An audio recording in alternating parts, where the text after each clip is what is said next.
सोमवार को अमावस्या तिथि का होना अत्यंत शुभ होता है। सोमवार के दिन अमावस्या होने से इस अमावस्या को सोमवती अमावस्या कहते हैं।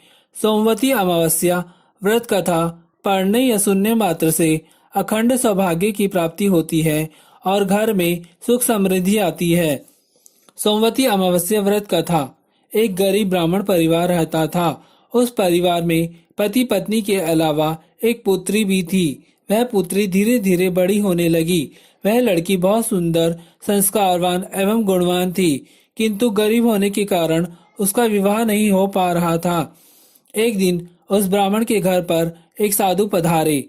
वो उस कन्या के सेवा भाव से काफी प्रसन्न हुए। कन्या को लंबी आयु का आशीर्वाद देते हुए साधु ने कहा कि इस कन्या के हथेली में विवाह का योग्य नहीं है।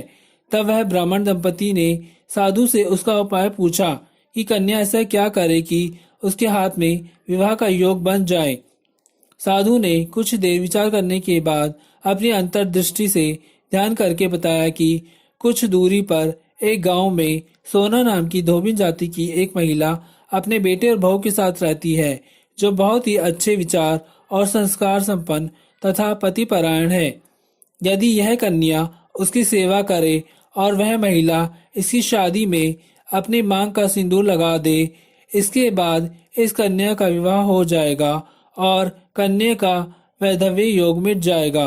साधु ने यह भी बताया कि वह महिला कहीं आती जाती भी नहीं है। यह बात सुनकर ब्राह्मणी ने अपनी बेटी से सोना धोबिन की सेवा करने की बात कही। अगले दिन कन्या प्रातःकाल सूर्य उदय होने से ही पहले उठकर सोना धोबिन के घर जाकर साफ सफाई और अन्य सारे काम करके अपने घर वापस आ जाती है। एक दिन सोना धोबिन अपनी बहू से पूछती है कि तुम तो सुबह ही उठकर सारे काम कर लेती हो और पता भी नहीं चलता। बहू ने कहा, माँ जी, मैंने सोचा कि आप ही सुबह उठकर सारे काम खुद ही कर लेती हैं। मैं तो देर से उठती हूँ। इस पर दोनों सास बहू निगरानी करने लगी कि कौन है जो सुबह ही घर का सारा काम करके चली जाती है। कई दिनों के बाद सोना धोबी ने देखा कि एक कन्या मुंह अंधेरे घर में आती है और सारा काम करने के बाद चली जाती है। वह जाने लगी तो सोना धोबिन उसके पैरों पर गिर पड़ी। पूछने लगी कि आप कौन हैं और इस तरह छुपकर मेरे घर की चाकरी क्यों करती हैं। तब कन्या ने साधु द्वारा कही गई सारी बात बताई।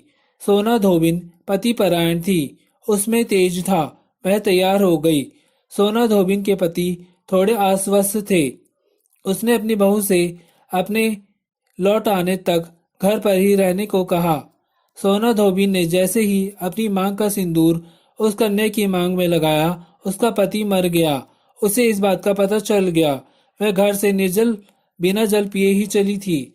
यह सोचकर कि रास्ते में कहीं पीपल का पेड़ मिलेगा तो उसे भंवरी देकर और उसकी परिक्रमा करके ही जल ग्रहण करेगी। उस दिन सोमवती अमावस्या थी।